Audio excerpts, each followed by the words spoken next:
if I remember correctly. Yeah.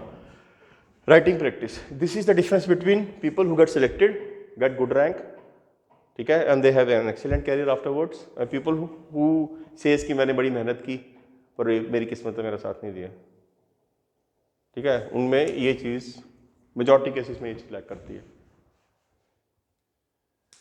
ठीक है। तो कोई भी टॉपिक पढ़ो, फॉर दैट मैटर जीएस का पढ़ो या अपनी एंथ्रो का पढ़ो या सोशियोलॉजी का पढ़ो, कुछ भी पढ़ो, उसको ट्राई करो ब्रेक करने की 3 पार्ट्स में।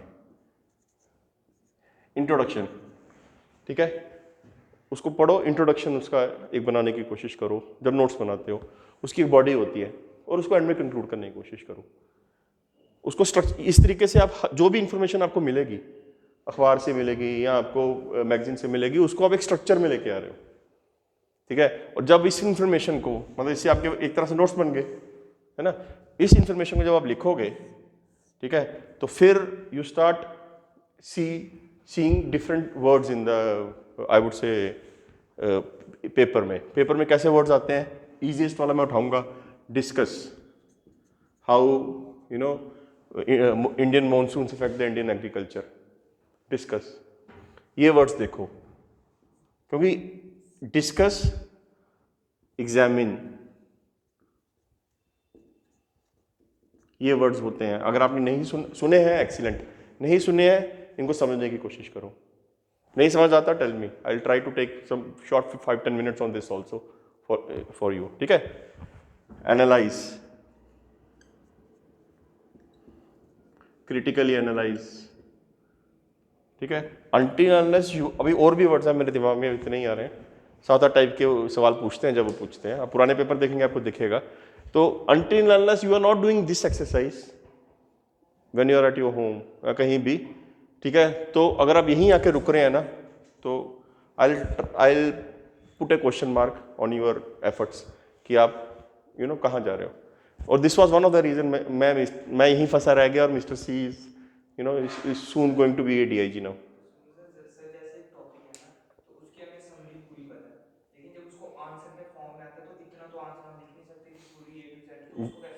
उसको आप पॉइंट्स में बनाओ सर, पॉइंट्स में कीवर्ड्स उठाओ, डायग्राम्स उठाओ, क्योंकि कोई भी आपका जो भी वो आता है, क्वेश्चन आता है, 20 नंबर से ज़्यादा नहीं आता। मैंने तो यार यूपीएससी तब भी लिखी जब 60-60 नंबर के क्वेश्चन आते थे, 600 वर्ड लिखने पड़ते थे। तो अब ये मैं बात बता रहा हूँ 2009 की, जब मैंने पहली बार यूपीएससी मेंस लिखा था, तब 60-60 वर्ड के आते थे, 30-30 वर्ड के आते हैं। अब तो 20 वर्ड्स हैं, 15 नंबर, 20 नंबर, रफली आपको 100-200 वर्ड लिखने हैं, 100 वर्ड लिखना है, दैट इज ईजियर। तो अगर आप वो कीवर्ड जानते हो, अगर आपको डायग्राम्स पता है, यू कैन, बाकी तो कहानी लिखनी है ना। और वैल्यू भी, क्वेश्चन में वैल्यू भी वही चीज़ ऐड करती है, सॉरी आंसर्स में वैल्यू भी वही चीज़ ऐड करती है, कीवर्ड्स या diagrams. Do one thing, you know, मैं भी जो कोई टॉपिक डिस्कस करूंगा उस पर कुछ लिख के लाओ, then we will discuss on this, so this is you know my brief experience of my failures of writing, you know, mains or facing interviews in KS and ICE also, but not getting selected. ठीक है, so I'm sharing this with you because you, हमें बताने वाला कोई नहीं था। हम बड़े, मतलब मैं बड़े हम्बल बैकग्राउंड से आया हूँ, गाँव से आया हूँ, हमें बताने वाला कोई नहीं था। तो I'm just sharing it with you कि तुम भी वही गलतियाँ ना करो जो मैंने की हुई हैं, ठीक है। So let's come back to the topic जो actually we are going to discuss here, and what I was told that you know we are going to discuss about geography from the perspective of GS. So geography जो GS में है, it comes under paper 1, कुछ topic paper 1 में है, कुछ topic paper 3 में है, अगर आपने सिलेबस देखा होगा।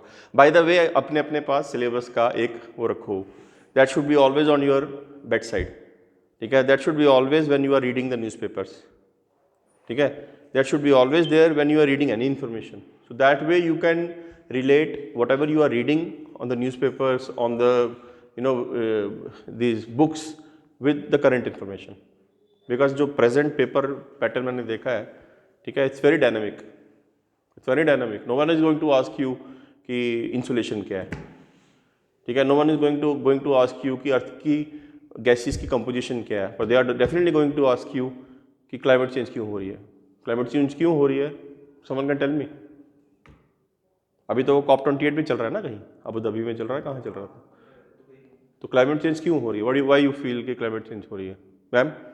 Any idea? सो क्लाइमेट चेंज इसलिए हो रही है कि अर्थ की जो गैसेस की कंपोजिशन है it is getting varied.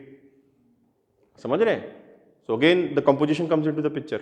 No one is going to ask you the composition, but if you know कि कंपोजिशन ऐसे ऐसे ऐसे है और ये कंपोजिशन प्रेजेंटली एंथ्रोपोजेनिक कॉजेज की वजह से वेरिएबल हो रही है या वेरी हो रही है, उसकी वजह से ग्रीन हाउस गैसेस का इफेक्ट आ रहा है, तो you know that will be more dynamic. ठीक है, सो कीप द फोटोस्टेट और the print out of the syllabus of UPSC. अब तो यूपीएससी और जेकेपीएससी का सिलेबस सेम हो गया हुआ है ना? हाँ, keep that thing handy with you all the time. ठीक है,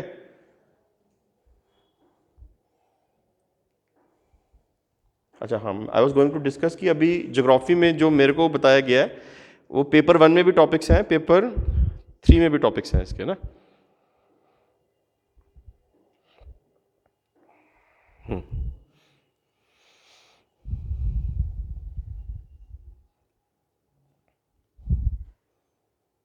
यस, सो पेपर 1 में जो मैंने देखा salient features of the world's physical geography मैंने देखा और इम्पोर्टेंट फिजिकल फिनोमिना वगैरह।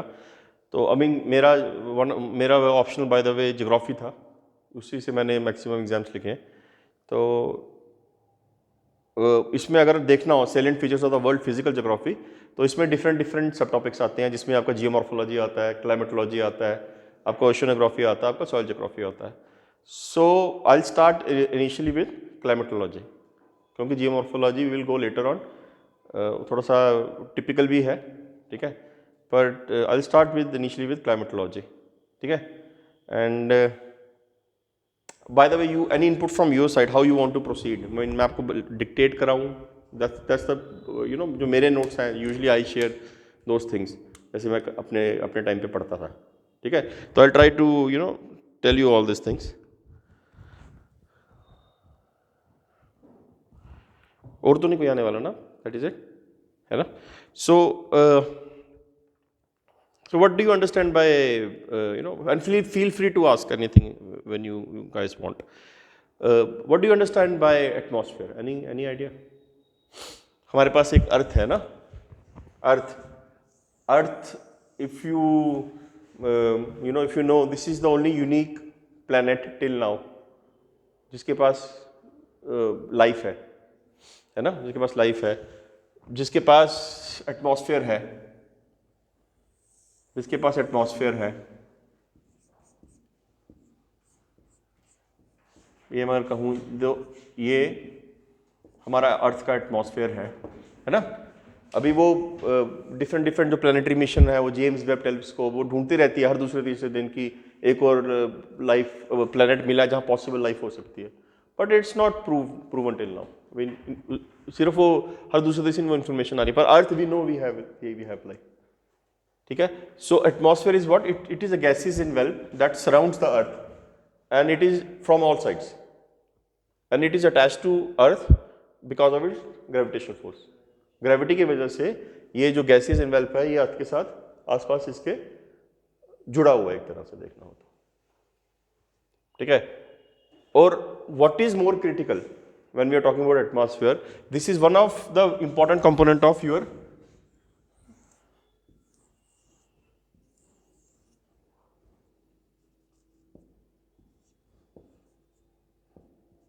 This is you know earth में अगर आप देखें ना तो हमारा एक बायोस्फीयर होता है। बायोस्फीयर में क्या है? बायोस्फीयर में आपके जितने लिविंग नॉन लिविंग कंपोनेंट्स हैं, आपके वेदर फिनोमिनाज, आपकी soil, everything that is in biosphere, इतने से जोन में ही सिर्फ आपकी लाइफ एग्जिस्ट करती है ना।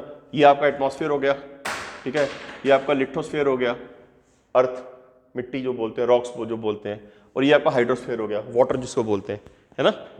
तो इनके ट्राई जंक्शन में बायोस्फीयर बनता है, जहां आपकी लिविंग नॉन लिविंग थिंग्स सारी हैं, मोस्ट इंपॉर्टेंटली लिविंग हैं, और वो आपस में म्यूचुअल कॉम्बिनेशन में है, म्यूचुअल इंटरेक्शन में है, एक दूसरे को सपोर्ट करती हैं, और तभी हमारे यहाँ लाइफ पॉसिबल है। ठीक है, तो लिथोस्फीयर की भी इंपॉर्टेंस है, हाइड्रोस्फीयर की भी इंपॉर्टेंस है, हम आगे जाके देखेंगे, और एटमॉस्फेयर की भी इंपॉर्टेंस है। So atmosphere is one of the critical component of your biosphere where life exists on earth. So when I'm talking कि earth is a unique planet जहां लाइफ पॉसिबल है, ठीक है। So this is one of the reason, क्या, atmosphere, existence of atmosphere is one of the reason, besides obviously hydrosphere मतलब water और lithosphere, ठीक है। This is one of the reason. अच्छा, अभी जब हम बात कर रहे हैं एटमॉस्फेयर की, ठीक है, तो अभी मैं इसमें फर्स्ट टॉपिक में जो बात करने वाला हूं that is composition of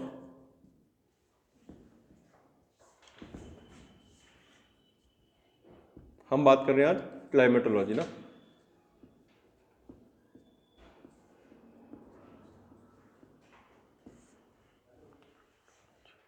I hope spelling ठीक है।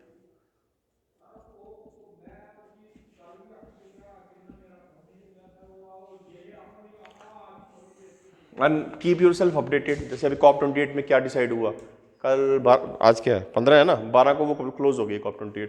तो अभी तक आप लोगों को पता होना चाहिए कि COP28 में उन्होंने किस चीज़ों पे डिसीजन लिए हैं या क्या प्लेजेस किए हैं, ठीक है। तो अब क्योंकि डेली नई इन्फॉर्मेशन आ रही है, I am talking from the geography perspective, I am talking from the climatology perspective, ठीक है। तो कीप योर सेल्फ अपडेटेड। कौन सा न्यूज़पेपर पढ़ते हैं मैम, आप क्या पढ़ते हैं? आप मैम, और आप सर? Indian express. हम हिंदू पढ़ते थे, अभी पता नहीं आता कि नहीं आता यहाँ, हाँ, ठीक है। ठीक है, तो जब मैं कंपोजिशन ऑफ एटमॉस्फेयर की बात कर रहा हूं तो इसमें लार्जली 3 चीजें की हम बात करते हैं। इसमें हम बात करते हैं गैसेस, ठीक है। इसमें हम बात करते हैं वाटर वेपर की, और इसमें हम बात करते हैं पार्टिकुलेट मैटर की, ठीक है। हर किसी की अपनी एक इंपॉर्टेंस है इसकी एटमॉस्फेयर के अंदर, ठीक है। अब जैसे मैंने आपसे पूछा कि you know what is the cause of this thing climate change मैंने बोला कि वन ऑफ द मेनी, मतलब कई रीजन है पर one of them is change in composition of the gases, है ना। अभी अगर आप देखें गैसेस की, मैं अगर कंपोजिशन की बात करूं, ठीक है,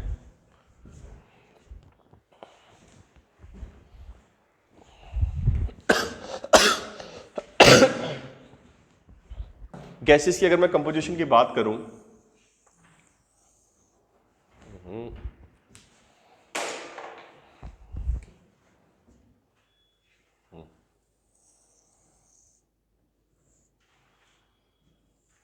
ठीक है, तो ये इतना परसेंटेज किसका है? ये तो हमने 10th में भी पढ़ा हुआ है ना, नाइट्रोजन का 78%, इतना ही है ना N2 के फॉर्म में। अच्छा, उसके बाद कितना है, ये परसेंटेज किसका है?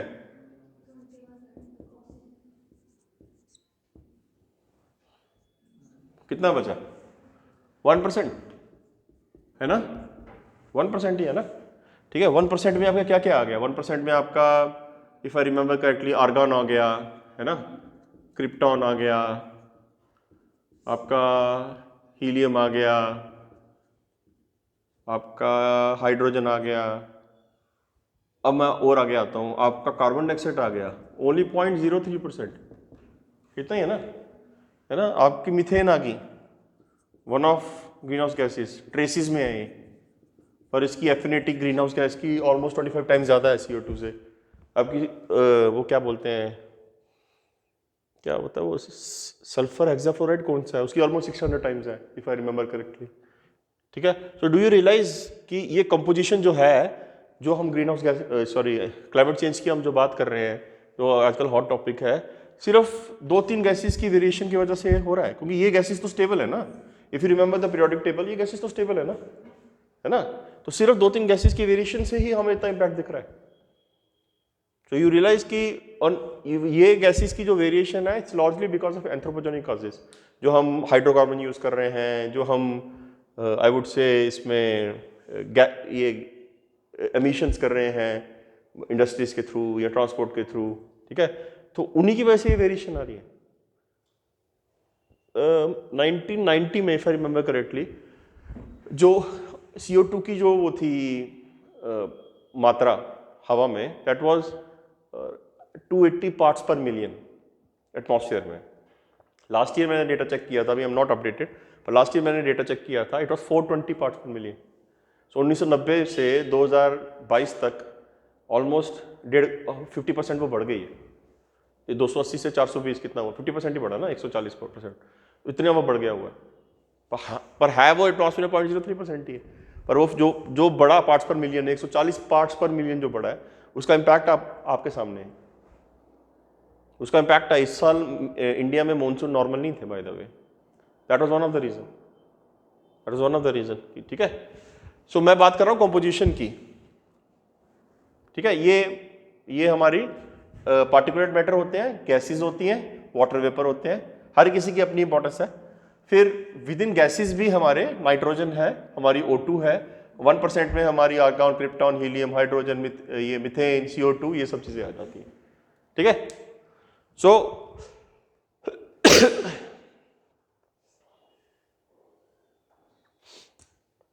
ठीक है, पहले हम गैसेस तक कंप्लीट करते हैं, फिर मैं आगे चलूंगा, फिर मैं वाटर वेपर और कंपोजिशन के बारे में, उसके बारे में बात करूंगा।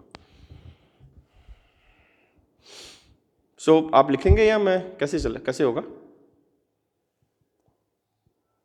शुड आई डिक्टेट या हाँ? ठीक है, so we are talking about, सबसे पहले what is an atmosphere? Atmosphere is a thick gaseous envelope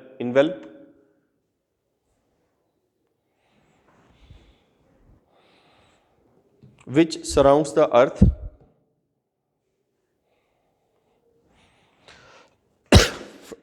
from all sides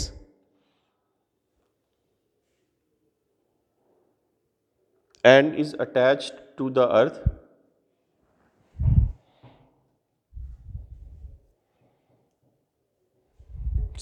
earth's surface by gravitational force.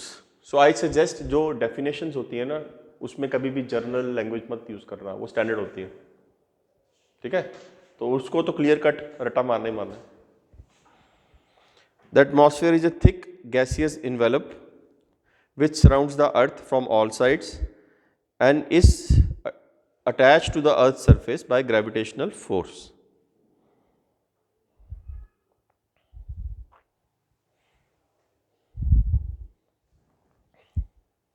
So atmosphere, अब ऐसा तो है नहीं कि ऊपर जितना हम अर्थ के सरफेस से ऊपर जाते जाएंगे एटमॉस्फेयर रहेगा, नहीं, एक पॉइंट के बाद वो चीज़ भी खत्म हो जाती है। तो उसकी अगर हम हाइट देखें ना, so it's between 16 kilometre to 29,000 kilometre atmosphere की हाइट। ठीक है, 16 किलोमीटर से 29,000 किलोमीटर के बीच में इसकी हाइट होती है from C level.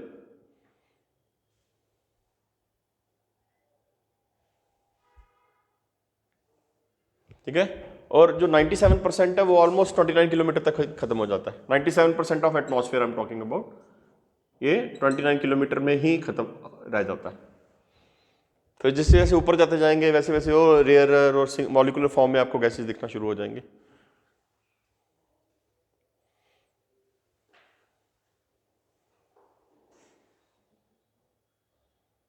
So the atmosphere it is composed of gases, वो जो मैंने लिखा है, water vapour, particulate matter. Try to, when you write answers, try to write in I would say points जहां यूज कर सकते हैं, और ट्राई टू इनकैलकुलेट डायग्राम्स। ठीक है, मैंने लिखा है इसमें डायग्राम नहीं है, आपने लिखा है जिसमें थोड़ी सी पिक्टोरियली वो क्या बोलते हैं, प्रेजेंटेशन बेटर है। तो जो एग्जामिनर होता है ना, उसका वो बोर्डम टूटता है। वो मेरे वो 30 पेज पढ़ के बोर हो गया होगा, पर आपकी 2-4 फोटो देखेंगे ना, तो थोड़ा सा उसको बेटर लगता है, 1 नंबर भी एक्स्ट्रा देगा, it makes a lot of difference in the end. ठीक है, मुझे याद है एक बार मेरे को अंग्रेजी में फेल कर दिया था 2010 में, 90, तब 300 का पेपर होता था, 99 इंग्लिश 100 नंबर चाहिए थे, 99 पे मुझे फेल कर दिया उन्होंने। पता नहीं क्या उसको बुरा लगा मेरी इंग्लिश में, हालांकि मेरे एसए में नंबर 250 में से शायद 170-80 थे, केएस की बात कर रहा हूँ। तो वैसा भी होता है। ठीक है, सो ट्राई टू, ये मैंने जानबूझ के पाई चार्ट बनाया है, जहां आपको लगता है जब आपने नोट्स बनाते हो ना, तो try to absorb different diagrams. ठीक है, जैसे मैंने ये गैसेस की कंपोजिशन बनाई है, it is a pie chart. Try to use it exam में भी, रियल वर्ल्ड एग्जाम में भी.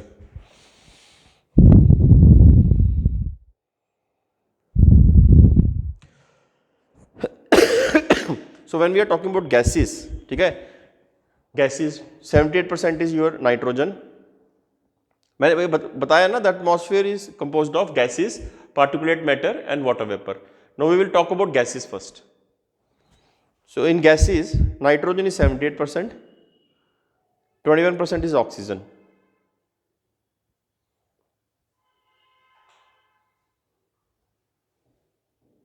So remaining 1% में आपका, जैसे मैंने बताया आपको, CO2 आ गया, नियॉन आ गया, हीलियम आ गया, ठीक है, हाइड्रोजन आ गया, क्रिप्टॉन आ गया, मीथेन आ गया.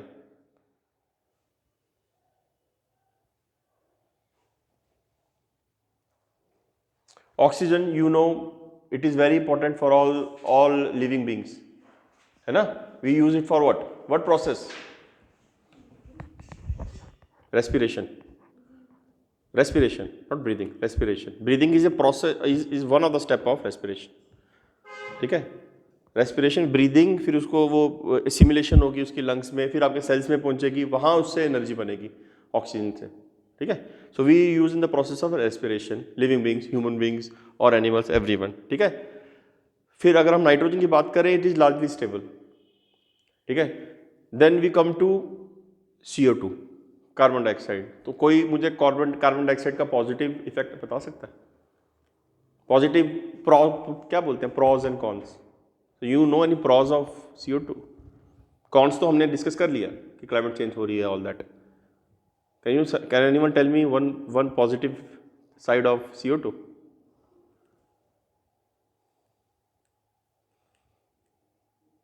नो. सो लाइफ जो अर्थ में पॉसिबल हुई,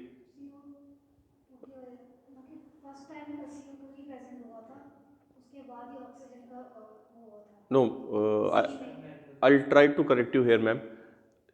CO2 की क्या क्या क्या क्या करेक्टरिस्टिक है CO2 का, जो मीथेन का भी है? They are both greenhouse gases, am I right? So greenhouse gases क्या करती हैं, जो अर्थ में आगे जाके हम पढ़ेंगे, जो अर्थ की लॉन्ग वेव रेडिएशंस हैं उनको एब्जॉर्ब करती हैं, ठीक है. और वो क्या करती हैं, जो टेम्परेचर है उसको थोड़ा सा बढ़ा देती हैं, ठीक है. अभी वो टेम्परेचर, जो एम्बियंट टेम्परेचर चाहिए था लाइफ को पनपने के लिए, वो is all thanks to CO2 की वजह से.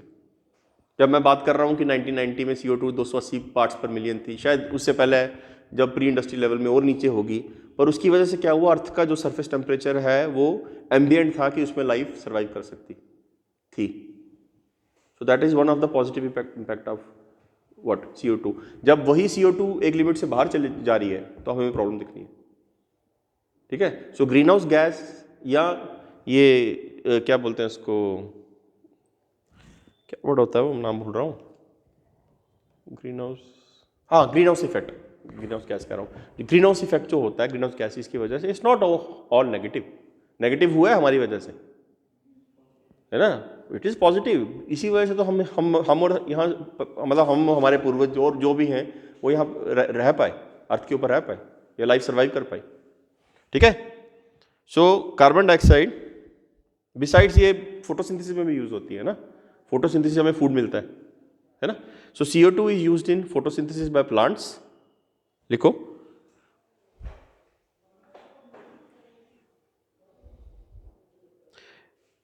it absorbs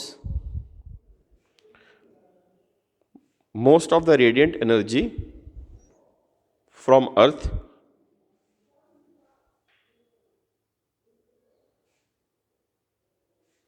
thus increasing the temperature of lower atmosphere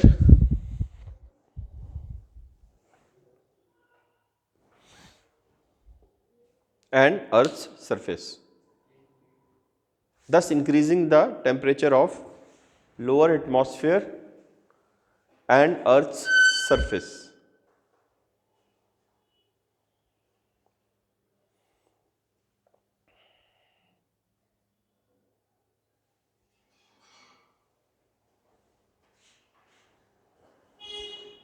so next मैं बात करूंगा वाटर वेपर की। वाटर वेपर जो है, आप बताइए वाटर वेपर का आपको क्या लगता है, क्या मतलब क्या बेनिफिट लगता है आपको एटमॉस्फेयर में? उससे क्या होता है? और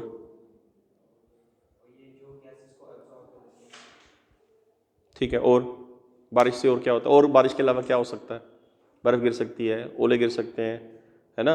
वो लार्जर पिक्चर में अगर आप देखो तो वो किसका पार्ट है? बारिश, टेम्परेचर, आंधी, धूप, किसका पार्ट है वो? आपके वेदर का पार्ट है ना? वाटर वेपर की वजह से बारिश हो रही है। पर लार्जर पिक्चर में अगर देखें, हम अगर वेदर की बात करें कि आज जम्मू का वेदर कैसा है जी, तो मेरे से कोई पूछेगा, मैं क्या बोलूँगा, यार आज गर्मी है। गर्मी मतलब धूप ज़्यादा है, टेम्परेचर ज़्यादा है ना? बारिश का कोई माहौल नहीं दिख रहा, बादल नहीं दिख रहे, वाटर वेपर नहीं है हवा में, मतलब है पर इतने नहीं है कि सैचुरेशन होकर बाद बारिश हो जाएगी, है ना? सो जो अर्थ में जितने भी वेदर फिनोमिना होते हैं, ठीक है, उसके पीछे आपका यहाँ क्या है, मेन रीजन है वाटर वेपर। जो वाटर वेपर आपका हवा में, किसी और प्लेनेट में आपने सुना कि वहाँ वाटर वेपर है? मार्स में वो कह रहे हैं कि उनको क्लाउड सोर्स दिखते हैं, पर शायद वाटर वेपर इतने नहीं है कि उनकी वजह से वहाँ, या वहाँ हवा ही इतनी नहीं है, उतनी डेंसिटी नहीं है कि वहाँ ये वेदर फिनोमिना हो सके। जब वेदर ही नहीं होगा, बारिश नहीं होगी। बारिश से या वेदर फिनोमिना से बहुत चीज़ें होती हैं। जब आप जियोमॉर्फोलॉजी में जाएंगे, आप आगे जाके पढ़ेंगे, आपको समझ आएगी कि बारिश से क्या क्या होता है, या वेदर फिनोमिना से क्या क्या चीज़ें होती हैं, कैसे वो लाइफ को सस्टेन करने में मदद करती है या लाइफ को पनपने में मदद करती है वेदर फिनोमिना। ठीक है? So water vapour content in the atmosphere varies between 0 to 5% by volume. Varies 0 to 5%.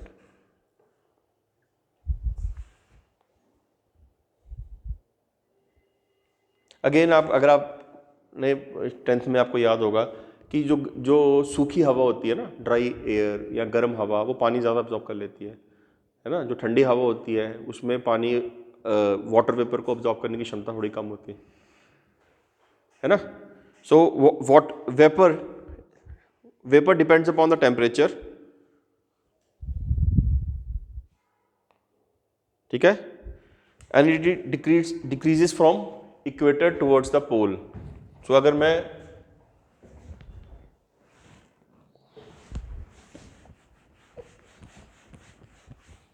मैं ये से अर्थ इज ए स्फीयर, मैं हेमिस्फीयर अगर बनाऊं, ये मेरा इक्वेटर है, ये मेरा पोल है, ठीक है? ठीक है, तो वाटर वेपर कंटेंट जो है वो जब हम इक्वेटर से पोल की तरफ जाएंगे लैटिट्यूड वाइज, ठीक है, ये 0 डिग्री है, ये आपको 23.5 है, ये आपका 66 है ना? ऐसा ही ना, ट्रॉपिक ऑफ कैंसर, है ना, ये आपका 66.5 है। जैसे जैसे मैं पोल की तरफ जाते जाऊंगा ना, water vapour content in the atmosphere कम होता जाएगा, टेम्परेचर भी कम हो रहा है। सबसे ज़्यादा गर्मी आपकी कहाँ होती है? इक्वेटर के आसपास, है ना? जैसे हम पोल्स की तरफ जा रहे हैं, ठीक है, तो वाटर वेपर कंटेंट आपका डिक्रीज होता जा रहा है।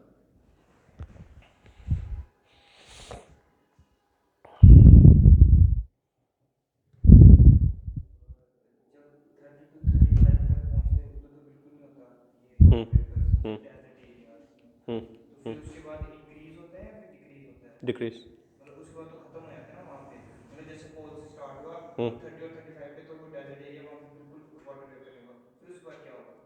डिक्रीज जाएंगे, मैं आपको बताऊंगा जब थोड़ी देर आके जाके हम पहुंचेंगे ना अर्थ की ग्लोबल एयर सर्कुलेशन में, यू विल अंडरस्टैंड वहाँ क्या होगा, उन एरियाज में क्या होता है। कुछ स्पेसिफिक एरियाज में वेस्टर्लीज होती हैं, मैं आगे जाके बताऊंगा आपको। स्पेसिफिक एरियाज में, मैं पूरे लैटिट्यूड की बात नहीं कर रहा, कुछ स्पेसिफिक एरियाज में आपकी वेस्टर्लीज चलती हैं। लेट्स से जैसे आपकी सिएटल से लेकर all the way till Alaska, मैं बात कर रहा हूँ नॉर्दर्न हेमिस्फीयर में बात कर रहा हूँ सिर्फ, ठीक है। आपका इंग्लैंड का रीजन जो है, ठीक है, जहाँ वेस्टर्लीज चलती हैं, वहाँ कंपैरेटिवली उस स्पेसिफिक एरिया में what होता है, पर ओवरऑल मैं बेल्ट की बात नहीं अभी कर रहा। तो मैं जब जाऊँगा तो मैं आपको बताऊँगा कि अगर वहाँ टेम्परेचर ज़्यादा है, जैसे आप कह रहे हो वाटर वेपर कम होता है, टेम्परेचर कंपैरेटिवली ज़्यादा है, तो फिर क्या हो रहा है बताऊँगा आगे जाके।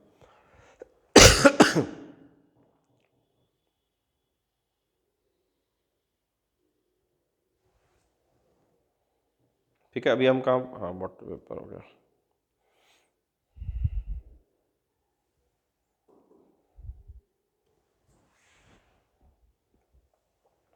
No, what is very very significant about water vapour? This is also a greenhouse gas, you know that water vapour that is close to the surface of earth, it's a greenhouse gas. ये भी heat absorb करता है। Green house gas जब मैं कहता हूं तो मैं ये कहता हूं कि अर्थ, जो सन की एनर्जी आ रही है वो शॉर्ट वेव रेडिएशन की फॉर्म में आती है। कल परसों जब हम वहां पहुंचेंगे मैं आपको बताऊंगा।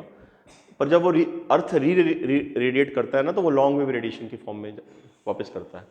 और ये वाटर वेपर जो अर्थ के सरफेस के आसपास होता है वो इस लॉन्ग वेव रेडिएशन को अब्जॉर्ब कर लेता है, और अर्थ का जो टेम्परेचर है सरफेस का या सराउंडिंग एयर का उसको बढ़ा देता है। So this is also a greenhouse gas. तो अगर आप अगर ऑब्जर्व कर रहे हैं या आप करते भी होंगे कि मानसून में एक स्टेज के बाद हमें जुलाई अगस्त के बाद हमें बड़ी गर्मी लगती है, ह्यूमिडिटी पूरी 100 की 100 होती है, ऑलमोस्ट 95-90 होती है, पर गर्मी बहुत लगती है, टेम्परेचर कम होता है। टेम्परेचर कम होता है, टेम्परेचर वो जो अप्रैल मई में टेम्परेचर जो 40 क्रॉस किया होता है, इस टाइम अगस्त में वो टेम्परेचर आके आपका खड़ा हो गया होता है 30-32 के आसपास, पर गर्मी बहुत लगती है, पसीना बड़ा आता है। This is one of the reason, वो हीट अब्जॉर्ब करता है वाटर वेपर। ठीक है, मुझे याद है एक बार इसमें आया था 2011 या 12 वाले प्री में मुझे कुछ ये सवाल आया था कि कौन कौन सी ग्रीन हाउस गैसेस हैं, तो उसमें वाटर वेपर का भी नाम था। हालांकि मेरा ज्योग्राफी बैकग्राउंड था तो मुझे पता था, पर यूजुअली लोग नहीं पकड़ते इस चीज़ को। ठीक है, सो लिखिए, so water vapour is less transparent to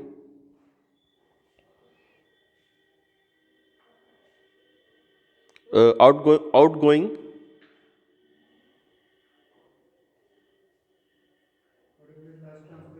outgoing जो अर्थ से वापस जा रही है ना, outgoing terrestrial radiation, and so helps in heating the earth's surface because it absorbs terrestrial radiation.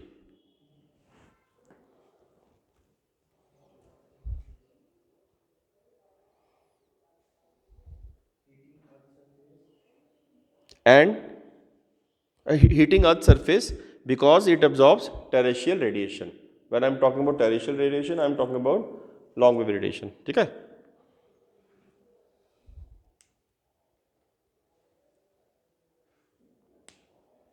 ठीक है। अभी नेक्स्ट आया पार्टिकुलेट मैटर। पार्टिकुलेट मैटर अगर आपने ऑब्जर्व किया होगा आपके आसपास, पार्टिकुलेट मैटर में की वजह से स्काई में आपको क्या क्या चीज़ दिखती है, अगर आपने ऑब्जर्व किया होगा तो मैम बताएंगे?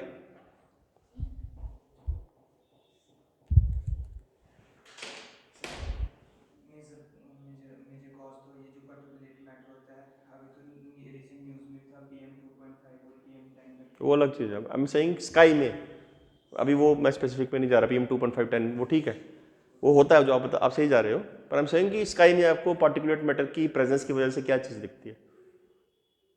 स्काई का कलर जो ब्लू है, it is because of diffraction of the scattering of diffraction scattering of the light, sunlight by the particulate matter. शाम के टाइम हमें वो नारंगी ऑरेंज दिखता है ना, this is again because of the particulate matter. ठीक है, सो इसके बारे में लिखिए, particulate matter are the solid particles present in the atmosphere including dust particles, salt particles, pollen present in the atmosphere including dust particles, salt particles, pollen grains होते हैं ना पेड़ों के, volcanic ashes,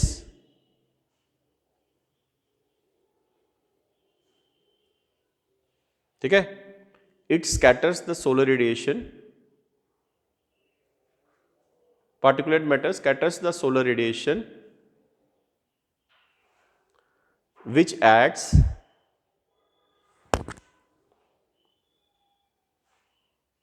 colors, which adds red and orange color at sunrise and sunset.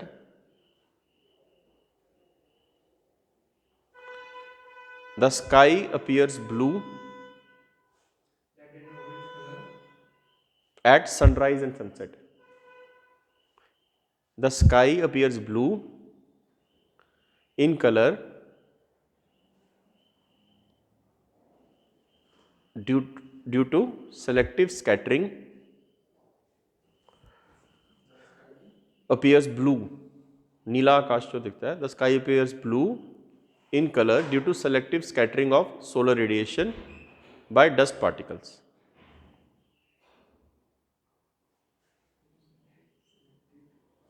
Selective scattering.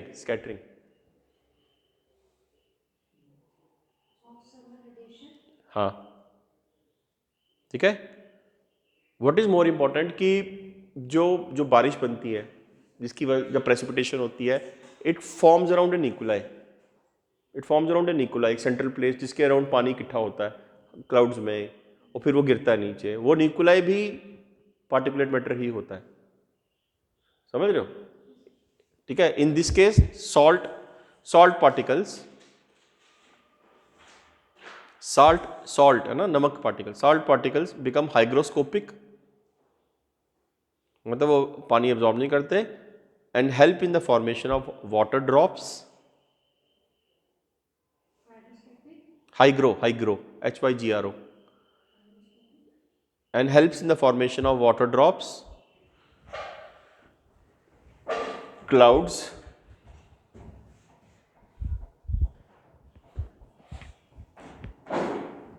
and various forms of condensation and precipitation. So when I am talking about precipitation, totally in the geographic language I am talking about, जब मैं precipitation की बात कर रहा हूँ तो सिर्फ बारिश नहीं है वो. It's not only rain, it also includes, इसमें लिखो मत, I'm just telling you. यहाँ मैं rainfall भी यूज़ कर सकता था word, तो मैंने precipitation यूज़ किया. So when I am saying precipitation, it includes rainfall, it includes snowfall, it includes your hail, it includes your sleet. ठीक है? Everything. These are all different types of precipitation. ठीक है. तो वो अगर प्रेसिपिटेशन से जम्मू में होती है तो वो बारिश की फॉर्म में होती है, रेनफॉल की फॉर्म में होती है. अगर वो पत्नीटॉप में होती है तो वो स्नोफॉल की फॉर्म में होती है. But it's only precipitation. तो when we are talking about in geography तो प्रेसिपिटेशन वर्ड यूज करना बेटर है. ठीक है. तो इसके साथ आपका ये फर्स्ट जो वो है, मतलब टॉपिक है इस चीज़ का, क्लाइमेटोलॉजी का, वो खत्म होता है. ठीक है.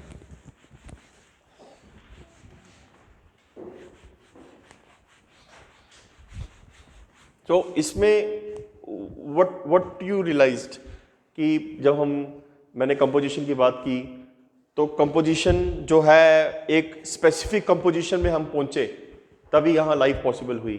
अभी उस स्पेसिफिक कंपोजिशन से हम डिविएट हो रहे हैं, है ना. उस स्पेसिफिक कंपोजिशन से हम डिविएट हो रहे हैं, तो अब हमें अर्थ में प्रॉब्लम्स दिखना शुरू हो रही है ना ये चीज़.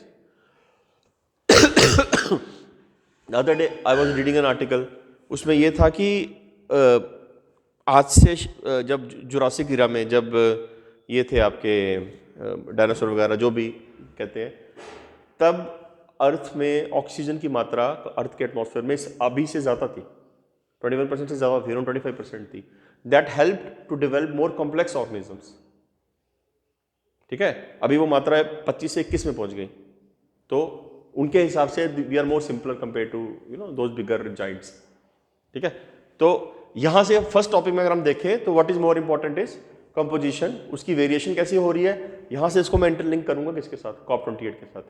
तो बिकॉज वो उसी चीज़ के बारे में बात कर रहे हैं कि जो कंपोजिशन में चेंजेस हो रही हैं उसको हम कैसे मिटिगेट कर सकते हैं. ठीक है ना. तो यहाँ you need to be update yourself about COP28. हालांकि मैं I am updated, I want to see आप लोग क्या करते हैं. ठीक है. So that's how you interlink. जब आप बात कर रहे हैं, जब आप जीएस पढ़ रहे हैं, that's how you interlink these topics with the current topics.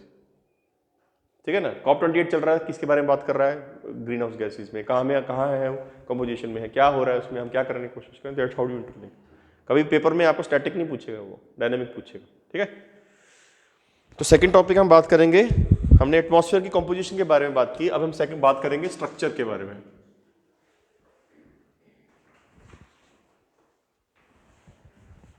Structure of the atmosphere.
So based upon the temperature and air pressure, ठीक है, जो हम अर्थ के एटमॉस्फेयर को हम 4 भागों में डिवाइड कर सकते हैं, 4 different types. So first is your troposphere, your stratosphere, ठीक है, your mesosphere and your thermosphere. Each has its own different characteristics, ठीक है, हर एक डिफरेंट हाइट के ऊपर एग्जिस्ट करता है। ठीक है, तो अगर मैं ट्रोपोस्फेयर की बात करूं, ट्रोपोस्फेयर आपका वेरी करता है यूजुअली 6 से 16 किलोमीटर के आसपास। 6 किलोमीटर पोल्स के ऊपर, 16 किलोमीटर इक्वेटर के ऊपर। कोई बताएगा क्यों पोल्स पे 6 क्यों है और बराबर क्यों नहीं है? ठीक है, पोल्स में हवा ठंडी होती है कंपैरेटिवली, सिंक कर जाती है। हाँ, इक्वेटर में हाई टेम्परेचर 16 किलोमीटर। ठीक है, तो इसकी वैसे इसकी वो है हाइट है 16 किलोमीटर इक्वेटर के आसपास है, जैसे जैसे पोल्स में जाएंगे तो 6 किलोमीटर होती जाती है। ठीक है, आपका जितना वेदर फिनोमिना है, वो इसी लेयर में हो रहा है, ट्रोपोस्फेयर के अंदर। ठीक है, तो आप समझ रहे हैं कितना इंपॉर्टेंट है ये। फिर अगर हम बात करें स्ट्रेटोस्फेयर की, अच्छा दूसरा इसमें क्या होता है, इसमें एक नॉर्मल लैप्स रेट रहता है। जैसे जैसे हम ऊपर जाएंगे तो आपका टेम्परेचर रफली 6.5 डिग्री सेल्सियस पर, शायद if I remember correctly 6.5 degree Celsius शायद 1000 किलोमीटर पे या 100 मीटर पे कम होता है। मुझे अब डेटा एग्जैक्टली याद नहीं है, देखते हैं। हाँ, 1000 मीटर पे 6.5 डिग्री सेल्सियस 1000 मीटर के ऊपर। तो आप देख लो, अगर सरफेस पे टेम्परेचर आपका अभी ऐसे 16 है इस टाइम, है ना, तो अगर हम 6 किलोमीटर ऊपर चले गए तो आप देख लो कितना कम हो गया, 36 डिग्री कम हो गया, मतलब -20 डिग्री होगा। अगर मैं 16 डिग्री कम चले जाऊंगा, 90, ऑलमोस्ट 70 डिग्री क्या, -70 डिग्री के आसपास पहुंच जाएगा। ठीक है, तो ट्रोपोस्फेयर के ऊपर क्या होता है, ट्रोपोपॉज होती है। Tropopause separates troposphere and stratosphere. Stratosphere में क्या होता है, सबसे इंपॉर्टेंट जो चीज़ है वहाँ ओजोन है। Ozone is again A type of oxygen का ही एक वो है, O3। ऑक्सीजन O2 है, वो O3 है। अब नेचुरली क्या होता है, आपकी ओजोन बनती भी है, ओजोन टूटती भी है, नेचुरल फिनोमिना है, बन रही है, टूट रही है, बन रही है, टूट रही है। किस प्रोसेस में, जब सनलाइट ऊपर से सनलाइट आ रही है, उसमें यूवी रेज आ रही है, यूवी रेज को ओजोन ऑब्जॉर्ब कर रही है, टूट रही है। फिर जो O3 का टूटा O बचा, वो दूसरे के साथ कंबाइन होकर फिर से ओजोन बना रहा है। नेचुरल फिनोमिना है। यूवी रेज की जो एनर्जी है वो ऑब्जॉर्ब कर रहा है, यूवी रेज को अर्थ के पास नहीं आने दे रही है ओजोन।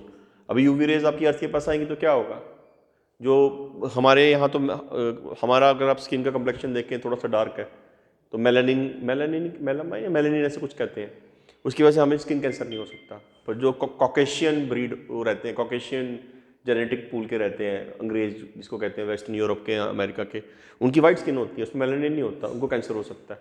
सो अर्थ में जो लोग हैं उनको कैंसर हो सकता है अगर ओजोन की मात्रा कम हुई तो।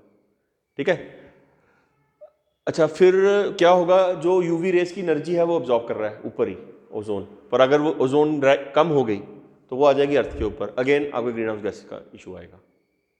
ठीक है, आपके जो प्लांट्स हैं वो बर्न होना शुरू हो जाएंगे क्योंकि एनर्जी सारी अर्थ के ऊपर आना शुरू हो जाएगी। सो ये इस लेयर में जो 15 से स्ट्रेटोस्फीयर की मैं बात कर रहा हूँ, 1535 किलोमीटर की रेंज में जो आपका ये है ओजोन जो प्रेजेंट है, it's very critical for life on earth. ठीक है, फिर आपका ट्रोपोस्फीयर, स्ट्रेटोस्फीयर, फिर आपका मीजोस्फीयर आ जाता है।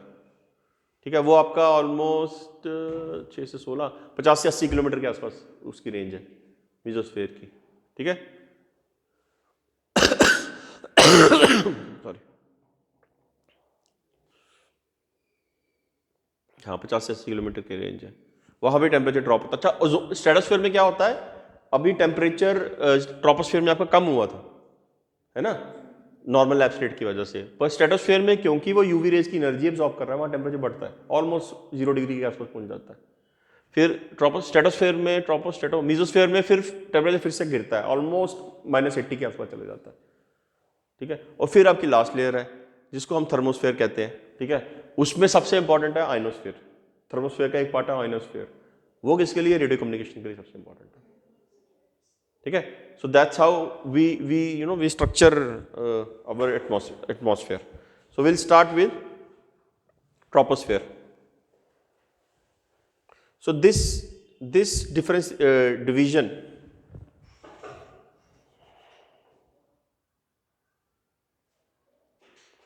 so this division, it is based on the characteristics of temperature and air pressure.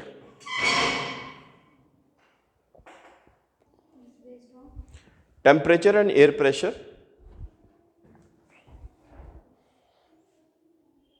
and there are 4 layers from Earth's surface to upward. हाँ हाँ, एक्सोस्फीयर, होमोस्फीयर वो बाद में, इसके नेक्स्ट वो आएगा, कोई बात नहीं, वहाँ भी पहुँचेंगे मैम।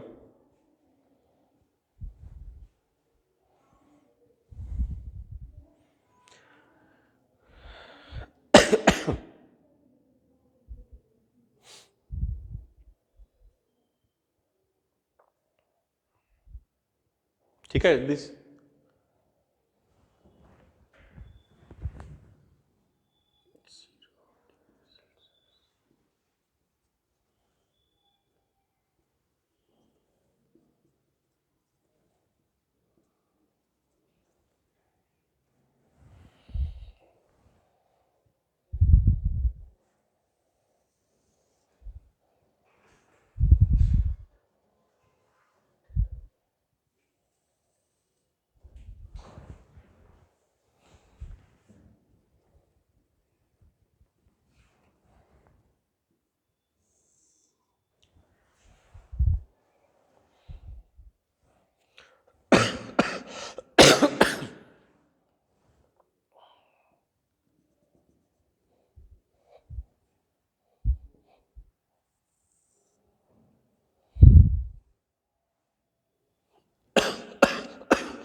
so troposphere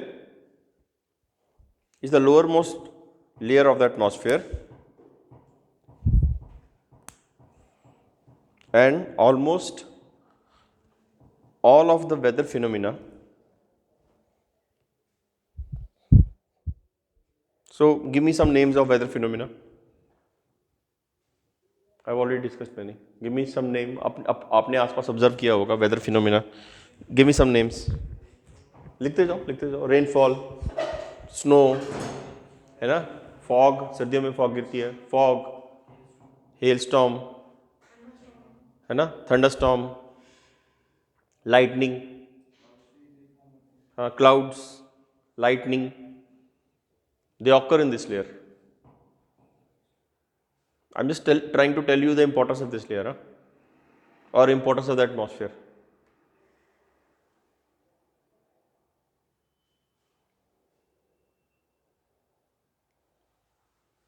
मैंने अगर आप याद करो, मैंने शुरू में आपको बताया था एक ट्राई जंक्शन में एक छोटा सा बायोस्फीयर है जहाँ लाइफ एग्जिस्ट करती है ना, है ना। तो वो लाइफ जो एग्जिस्ट करती है largely because of this weather phenomena जिसकी हम बात कर रहे हैं, ठीक है, और largely because of the troposphere, क्योंकि सारे वेदर फिनोमिना तो ट्रोपोस्फेयर में हो रहे हैं, है ना।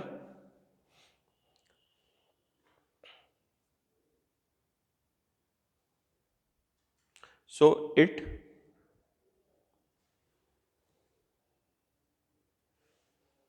इट्स एवरेज हाइट, ट्रोपोस्फेयर की बात कर रहा हूं, the average height of the troposphere is about 16 kilometre over the equator and 6 kilometer over the poles.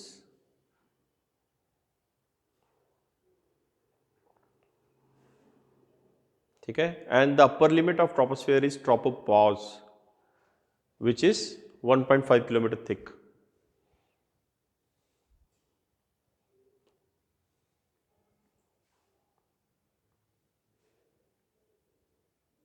And there is a seasonal variation in the height of troposphere.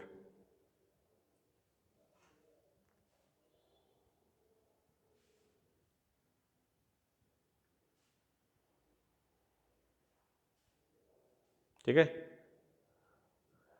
the temperature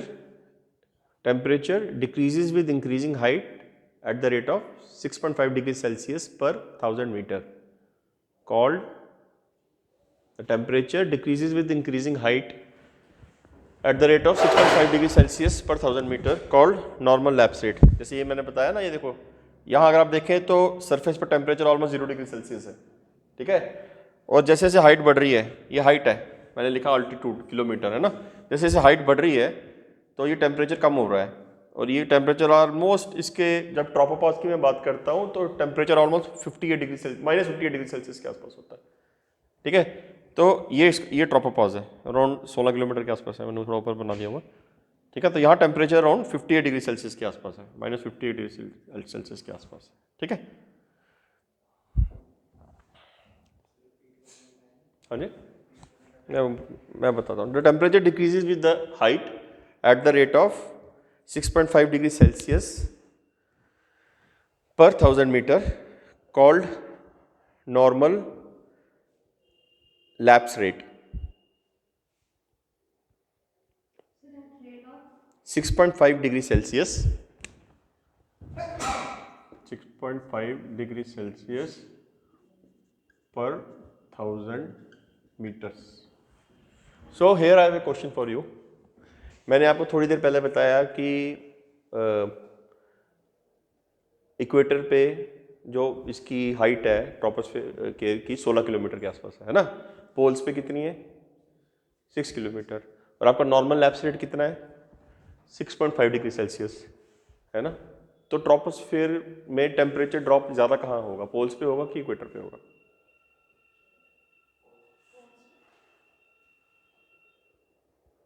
फिर से सोच लो, poles की height तो सिर्फ 6 kilometre है, जबकि आपका equator पे तो 16 किलोमीटर की हाइट है, समझ रहे हो। तो जब मैं 16 का करता हूँ, 16 96 डिग्री सेल्सियस का ड्रॉप होगा इक्वेटर के ऊपर, ड्रॉप है ना 96 डिग्री सेल्सियस का, और क्योंकि यहाँ हाइट कितनी है आपकी इक्वेटर पे 16 किलोमीटर है ना, यहाँ कितनी है 6 किलोमीटर, यहाँ कितना होगा ऑलमोस्ट 36 डिग्री सेल्सियस का माइनस में, तो कहाँ हुआ ज़्यादा? माइनस में, ये माइनस में है ना, ये तो कहाँ ज़्यादा? -96 पड़ा था, -36 पड़ा होता है, -36 पड़ा था, -96 पड़ा होता है। नंबर लाइन याद करो, ये नंबर लाइन होती है ना, एक याद है, पड़ा हुआ है 0, ये +1, ये -36 तो यहाँ लाइक किया ना कहीं, -96 तो दूर हुआ ना 0 से, तो -96 ज़्यादा छोटा होता है ना। तो मेरे कहने का ये मतलब है कि अगर आप ये देखोगे तो हर कोई ये बोलेगा कि हाँ इक्वेटर में जो होगा वो, सॉरी पोल्स में टेम्परेचर ड्रॉप ज़्यादा होगा, जबकि इक्वेटर पे आपकी हाइट 16 किलोमीटर है, किसकी? एटमॉस्फेयर की, ट्रोपोस्फेयर की, है ना, और आपका ड्रॉप कितना है 6.5 डिग्री सेल्सियस पर 1000 मीटर, मतलब 1 किलोमीटर पे 6 डिग्री कम, 6.5 डिग्री कम, 16 किलोमीटर पे ऑलमोस्ट 96 डिग्री कम हुआ ना, और यहाँ 6 किलोमीटर है तो 36 डिग्री कम, तो इक्वेटर पे जो है टेम्परेचर ट्रोपोस्फेयर में कम होगा। समझे? नहीं समझे? लिख लो, ये आ चुका है एक बार, इसलिए मैं तुमको बता रहा हूँ ये चीज। The temperature of the tropopause है ना is lowest over the equator and is relatively high over the poles. Lowest over the equator around -70 degree Celsius होता है and is relatively high over the poles.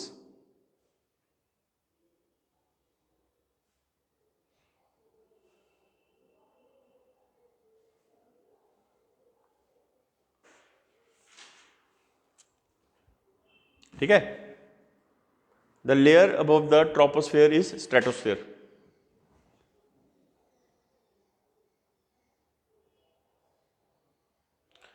And stratosphere आपका होता है up to 50 kilometers.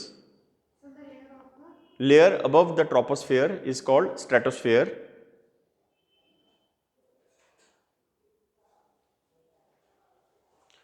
The upper limit of the stratosphere is taken to be 50 kilometers.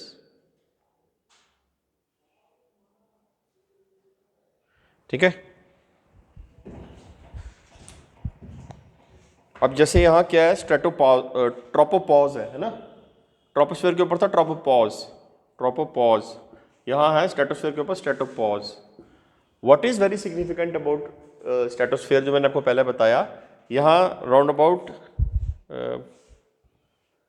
15 से 35 kilometre के आसपास क्या रहता है, ओजोन रहती है। ओजोन लिखो, मैं बताता हूँ। The upper limit of the stratosphere is known as stratopause.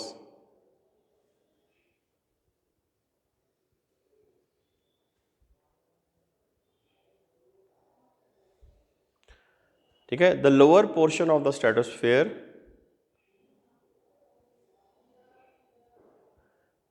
also called ozonosphere,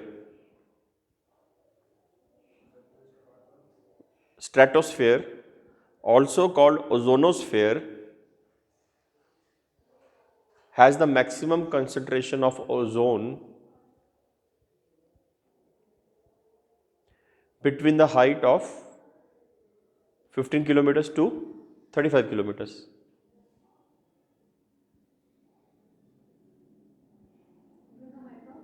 (15 to 35 kilometers. ठीक है? तो जैसे मैंने आपको बताया,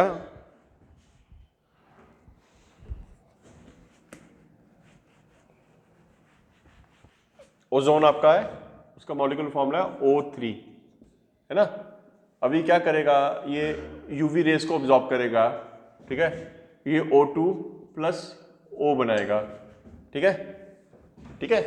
अभी ये O जो है ये दूसरी ऑक्सीजन के साथ कंबाइन करेगा, ये तो चला गया, ये दूसरी के साथ कंबाइन करेगा, ये फिर से O3 बनाएगा, ये फिर से यूवी ऑब्जॉर्ब करेगा, ये फिर से ब्रेक हो जाएगा, ये साइकिल चलता रहता है, ठीक है। ये जो फ्री मॉलिक्यूल है O का, नेचुरली ये किसके साथ कंबाइन करता है, ऑक्सीजन के साथ। अभी यहाँ मैं आ गया बीच में, मैं मतलब ह्यूमंस आ गए बीच में, ठीक है।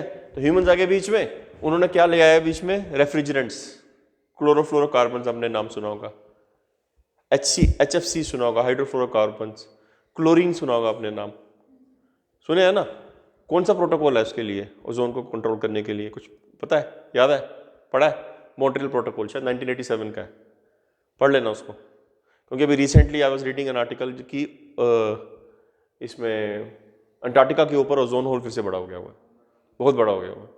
तो you need to know Montreal Protocol, ठीक है। तो you need to know ozone का क्या सिग्निफिकेंस है, ठीक है।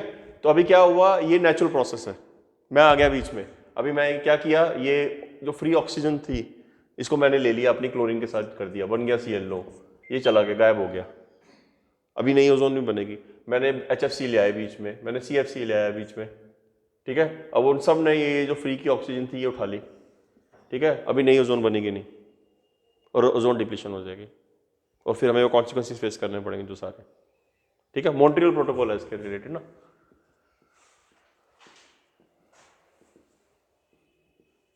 उसका क्या लेटेस्ट है ये जरूर पढ़ लेना।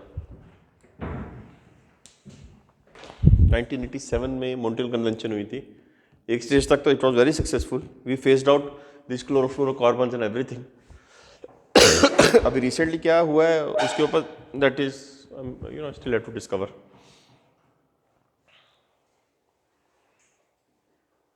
तो इसके बारे में लिख लो। मैं ओजोनोस्फीयर लिखवा दिया ना। हाँ ठीक है। सो ozone is a 3 atom isotope of oxygen.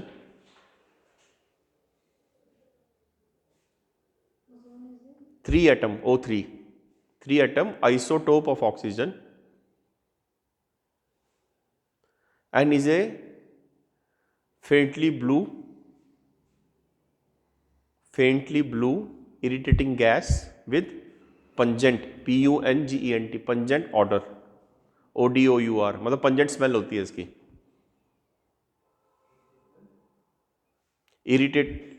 faintly blue irritating gas with pungent odor।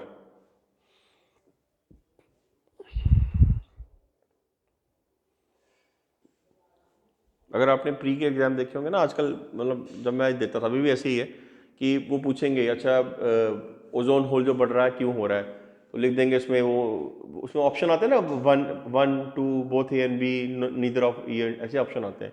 तो उसमें इसकी ये बीच में ये भी डाल देते हैं, बी में ओजोन के कैरेक्टरिस्टिक डाल देते हैं। तो आपको सिर्फ एक पिक नहीं करना, आपको उसका पूरा एंड टू एंड पता आइडिया होना चाहिए, ठीक है। सो ozone gas is unstable. Ozone gas is unstable because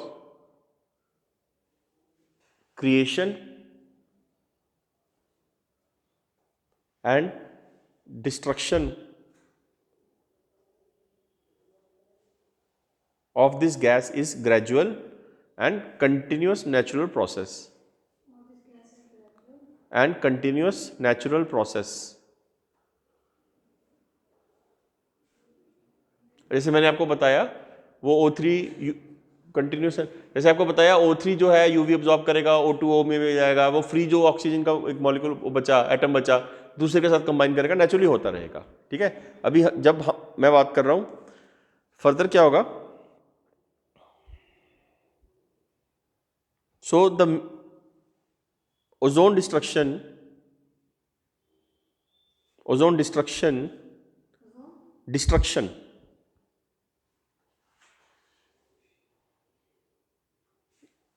is caused by halogenated gases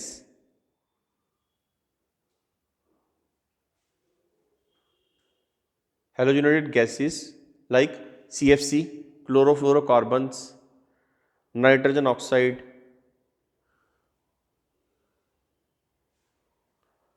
ठीक है। These synthetic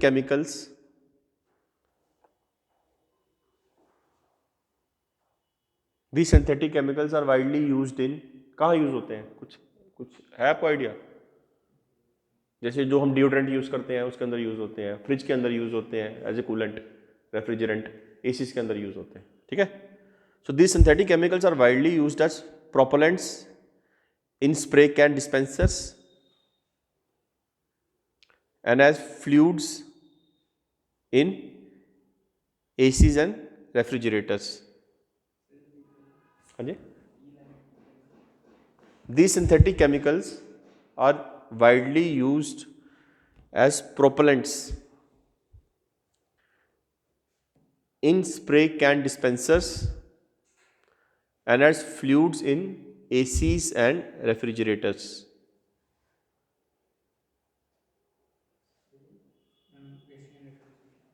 ठीक है।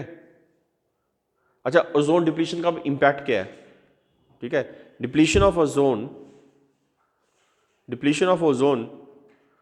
would result in rise of temperature of the ground surface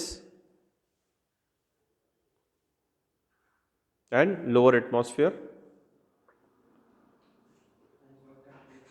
of the ground surface and lower atmosphere.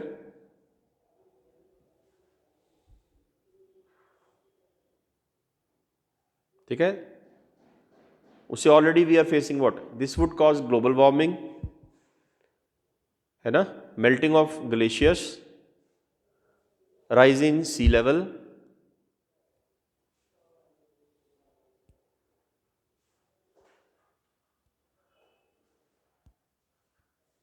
ठीक है, this will cause, अच्छा ये एक part हो गया, फर्स्ट पॉइंट हो गया। सेकंड पॉइंट हो गया, it will cause skin cancer to white skinned people, ठीक है, पॉइजनस स्मॉग्स, जब आपका स्मोक और फॉग मिलती है तो स्मॉग बनती है, जो दिल्ली में कहते हैं ना वो बादल वो हो गया है जी, वो सब, दैट इज स्मॉग, ठीक है, poisonous smogs, decrease in photosynthesis and ecosystem instability.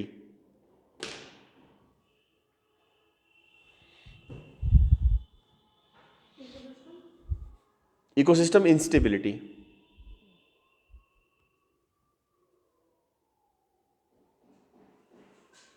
अभी यहाँ क्या होता है देखिए, अब अभी यहाँ देखिए क्या हो रहा है, ये जो ओजोन है ये यूवी एब्जॉर्ब कर रही है ना, तो यहाँ टेम्परेचर जो है वो बढ़ जाता है, वो एनर्जी ट्रांसफर हो रही है ना, या टेम्परेचर बढ़ जाता है, ये ऑलमोस्ट 0 डिग्री के आसपास पहुँच जाता है, ठीक है, ये टेम्परेचर बढ़ रहा है।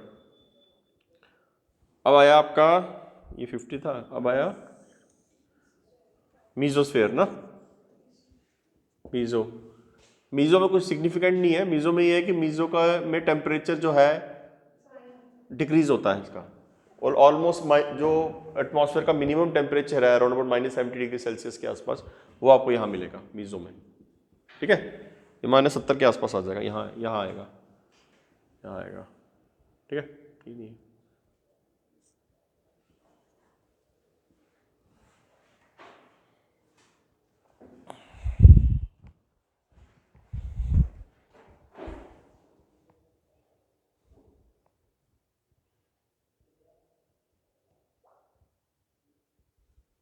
ठीक है सर, मीजो लिखिए, the mesosphere x tends between 50 to 80 kilometres,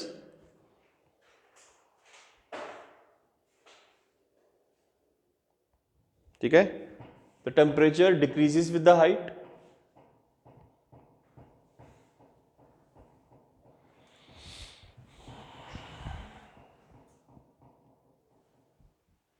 at the uppermost limit of the mesosphere temperature is -80 degree Celsius, -80 degree Celsius, हाँ, uppermost limit of the mesosphere, that is mesopause, the temperature is -80 degree Celsius, ठीक है, हाँ, -80 degree Celsius.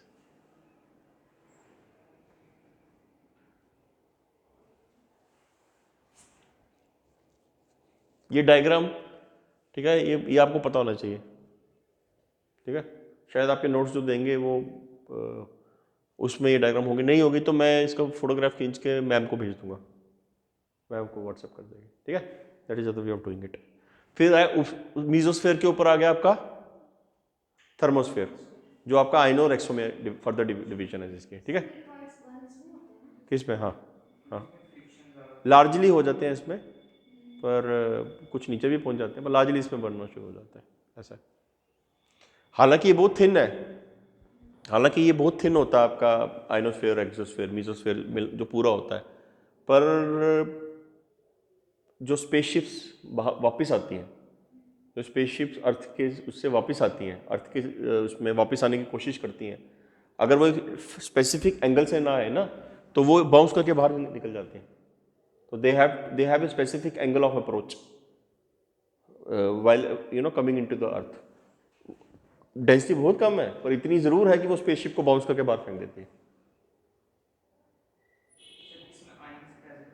हाँ, mesosphere का ही part है ionosphere, exosphere, sorry, हाँ, thermosphere का ही part है आइनोस्फेयर, एक्सोस्फेयर, मीजो नहीं, थर्मोस्फेयर की बात कर रहा हूँ, ठीक है। आइनोस्फेयर आपका क्यों है, अभी आपने तो देखे नहीं होंगे, पर आपके कभी दादाजी अगर होंगे तो उनके पास रेडियो होगा, पुराना रेडियो। पुराना रेडियो में ना पुराने वो चलते हैं, सिलोन चलता था एक स्टेशन, श्रीलंका से होता था, BBC सिलोन चलता था। ठीक है, अभी BBC सिलोन यहाँ से ऑलमोस्ट 3500 किलोमीटर दूर है नीचे। ठीक है, तो वो कैसे ट्रांसमिट करते हैं? वो आइनोस्फीयर की तरह के थ्रू ट्रांसमिट होता है उनका सिग्नल।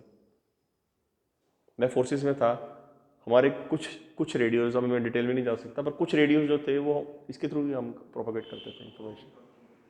वो वॉकी टॉकी तो छोटा होता है, वो तो लाइन ऑफ साइट पे चलता है, 5 वाट का सेट होता है छोटा। कुछ रेडियो जो थे हमारे स्पेसिफिक।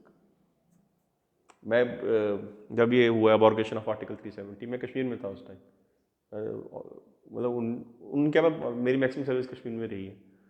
तो एक हमारे सारे फ़ोन बंद हो गए थे, मेरे भी फ़ोन बंद हो गए थे, फोर्सेस के नहीं बंद होते थे, हमारे भी फ़ोन बंद हो गए थे। तो हमें उस टाइम कम्युनिकेशन के लिए कुछ और ही चीज़ें आई थी दिल्ली से, सेंटर से। तो ये आइनोस्फीयर में मतलब सिग्निफिकेंस क्या है, रेडियो कम्युनिकेशन के लिए इट इज़ वेरी इंपॉर्टेंट। ठीक है। सो थर्मोस्फेयर का पार्ट है आइनोस्फीयर, एक्सोस्फीयर। ठीक है। सो द थर्मोस्फेयर, इसका फर्दर डिवीजन है आइनोस्फीयर और एक्सोस्फीयर में। The part of atmosphere beyond mesopause is called thermosphere.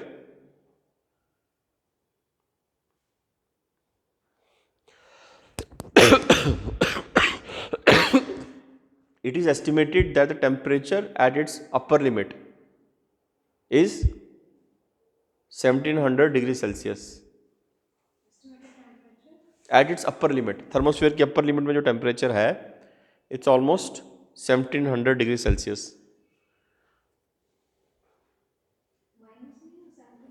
1700 space में, माइनस में नहीं। यहाँ तो फिर आपकी, अभी मैं कुछ और भी लिखूंगा यहाँ, यू विल अंडरस्टैंड मैं क्या बोलने की कोशिश कर रहा हूँ।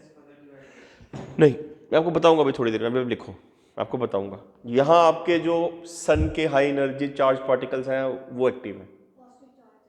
नहीं, हाँ, सारे समझ लो। जो सन के जो एटमॉस्फेयर का जो फर्स्ट एनकाउंटर है आउटर स्पेस की जितनी भी रेडिएशंस के साथ, वो यहाँ ही होता है, तो उनकी एनर्जी यहाँ ट्रांसफर होती है। उसकी वजह से कुछ फिनोमिनास होते हैं जो हमें दिखते हैं, मैं अभी बताता हूँ आपको, मैं लिखूंगा सब कुछ मैं यहाँ, यू विल अंडरस्टैंड। हाँ, अरोरा ब्रॉयलिस एंड अरोरा एस्ट्रोलिस समथिंग ऐसे कुछ है। वो एक सदर्न हेमिस्फीयर में होता है, एक नॉर्दर्न में होता है। ठीक है, वो यही चीज़ है जो चार। हाँ जी,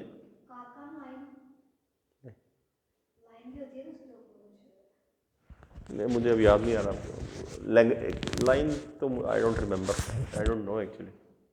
इतना जरूर है कि यहाँ जो अभी जो सन की high energy, for that matter space की जितनी भी हाई एनर्जी आपकी रेडिएशन जो आ रही है, उनका जो फर्स्ट इनकाउंटर है और जो एनर्जी ट्रांसफर हो रहा है यहाँ से आपकी मॉलिक्यूलर नाइट्रोजन के साथ, मॉलिक्यूलर ऑक्सीजन के साथ, वो यही हो रहा है। इसकी that is one of the reason यहाँ टेम्परेचर ऑलमोस्ट इतना ऊपर चला जाता है, क्योंकि एनर्जी ट्रांसफर हो रहा है इनके आपस में। हालांकि ये टेम्परेचर फील नहीं होता है। ठीक है,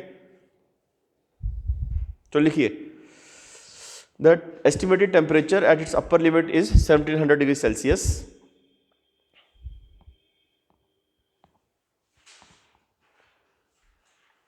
It is further divided into ionosphere and exosphere.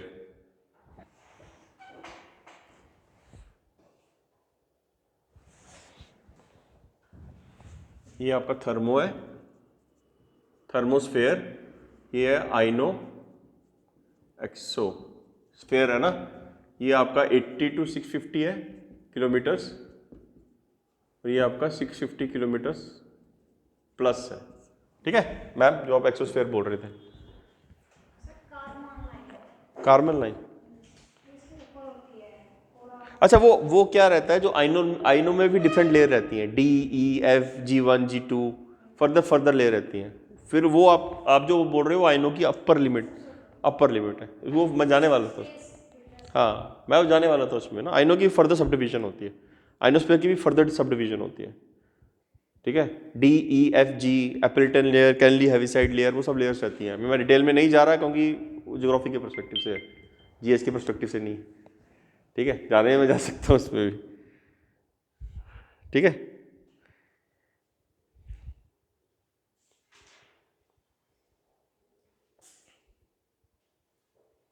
तो तो अभी आपके लिए इतना ही है, आइनोस्फेयर और एक्सोस्फेयर। आइनो है 80 to 640 किलोमीटर्स और एक्सो है 640 किलोमीटर प्लस, ठीक है। ठीक है, आइनोस्फेयर जो है इसमें डिफरेंट लेयर्स हैं, D E F G, D E F G, इतना याद रखो। डी लेयर जो है लो फ्रीक्वेंसी रेडियो वेव्स को रिफ्लेक्ट करती है, लिख लो। D layer reflects signals of low frequency radio waves, हाँ, reflects signals of low frequency radio waves. Low frequency मतलब लॉन्ग वेवलेंथ वाली, जो मीडियम वेव की वो होती है, ठीक है, ठीक है। And it disappears with the sunset, disappears with the sunset.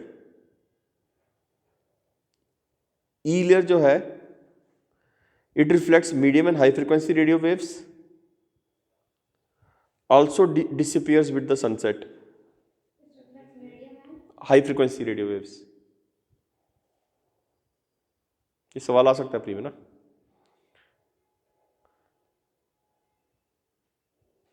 D जो है वो आपका लो फ्रीक्वेंसी रेडियो वेव्स को रिफ्लेक्ट करती है, सनसेट के बाद खत्म हो जाती है। ई जो है it reflects medium and high frequency radio waves, ये भी सनसेट के बाद खत्म हो जाती है, ठीक है।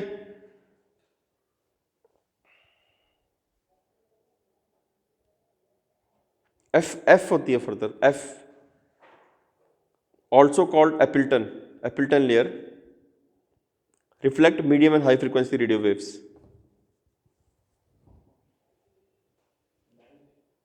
हाँ जी, एपिल्टन लेयर बोलते हैं, एफ को एपिल्टन लेयर भी बोलते हैं, APPLETON, Appleton layer. It also reflects medium and high frequency radio waves. हाँ, और ये ठीक है,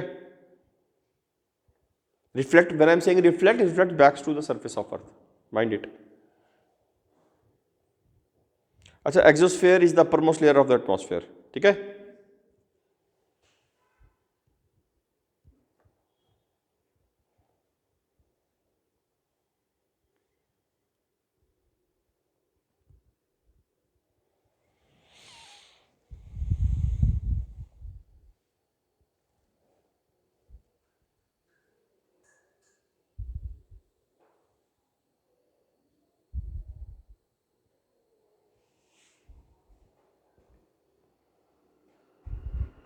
सो आपके हिसाब से जो मैंने पढ़ाया, स्ट्रेटोस्फेयर में सबसे सिग्निफिकेंट कंपोनेंट कौन है, क्या चीज है?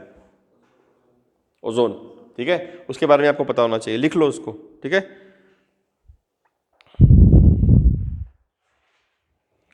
जब मैं मीजोस्फेयर की बात कर रहा हूं तो वहां कभी कभी समर में नॉक्टिल्यूसेंट क्लाउड्स आ जाते हैं यहां ना, कभी कभी, नॉट ऑलवेज।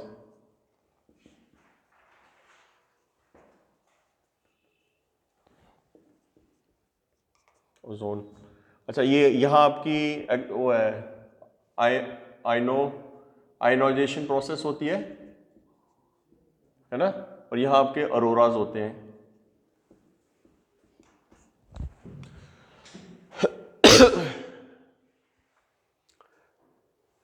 ठीक है, अभी आप देखो, अभी हमने जो लिखा है पढ़ा, उसको मैंने एक पिक्चर में दिखाया हुआ सिर्फ, ठीक है।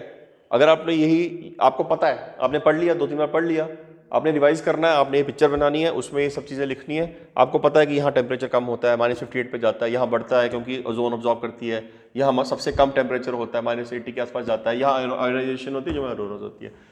फर्स्ट 2-3 बार आपको नोट्स पढ़ने की जरूरत पड़ेगी। जब आप एक्चुअली में एग्जाम होगा, you don't have time, then you only revise. I remember one of my good friend, he is a KS topper, तो अभी मैं नाम नहीं लूँगा उसका। वो मुझे कहता था, सर मैंने मेन से पहला ऑलमोस्ट 75 बार रिवीजन मारी हुई है। 75 बार रिवीजन वो कैसे मार पाया? इसकी वजह से, क्योंकि वो छोटे छोटे नोट्स बनाए हुए थे। हमारे पास तो बुक होती थी, ठीक है, उसने वो बुक की भी शॉर्ट बुक में लगा रखी हुई थी, वो दिन में उसको 4 बार पढ़ लेता था। वो कभी लिखना तो 250 वर्ड ही है ना, आपने समझ रहे हो? ये आपको टेक्निक्स बता रहा हूँ। ये चीज़ अभी से प्रैक्टिस करोगे, अपने नोट्स ऐसे बनाओगे ना, ultimately you will sail through. हमें ये कोई बताने वाला नहीं था, ये हमने अपने फेलियर से सीखा है। समझ रहे हो? अभी लिखो नोट्स, जब पढ़ रहे हो ये एक वो बना लो, ये मैं शेयर कर दूंगा मैडम के साथ, ठीक है, that will be easy for you. मेरे नोट्स में होगा ये कहीं, मैं देखता हूँ उसको, फोटो खींच मैं शेयर कर दूंगा।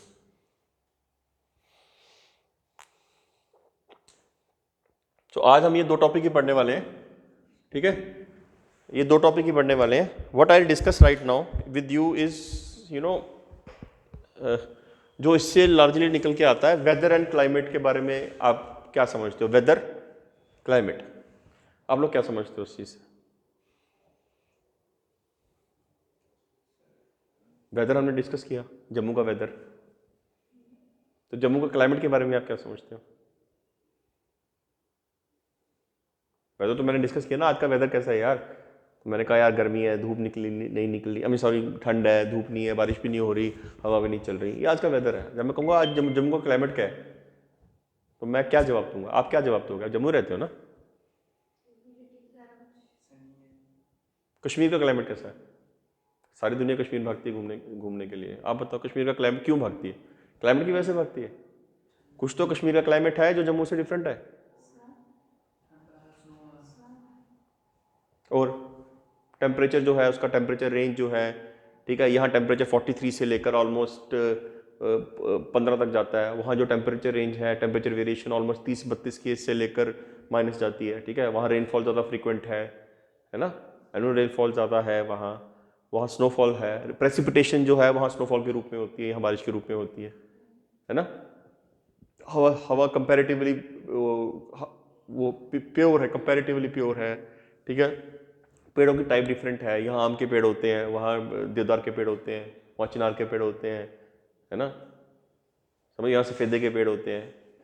So when we are talking about the climate of a place, we are talking about the weather of a place over a longer duration. Weather of a place over a longer duration. ठीक है। जब मैं कश्मीर की climate की बात कर रहा हूँ, वो आज कश्मीर का क्लाइमेट आज से नहीं है, सदियों से ऐसे ही है ना यार।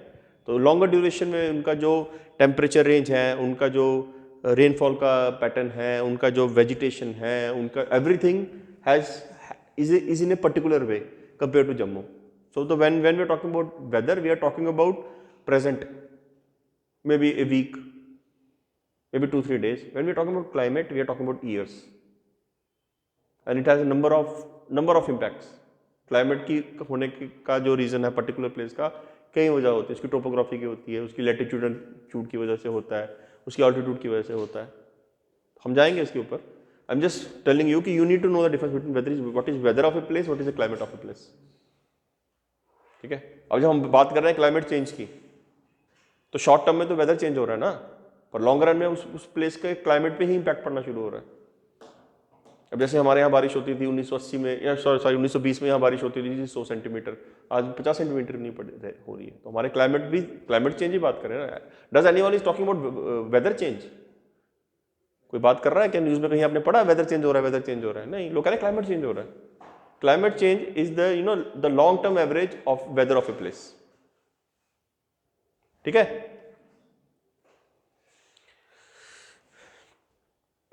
सो guys, this is all from my side today. मेरे ख्याल से आपका लेक्चर जो है 1.5 घंटे का ही है, जितना मुझे बताया गया हुआ है ना, and I have other works to do.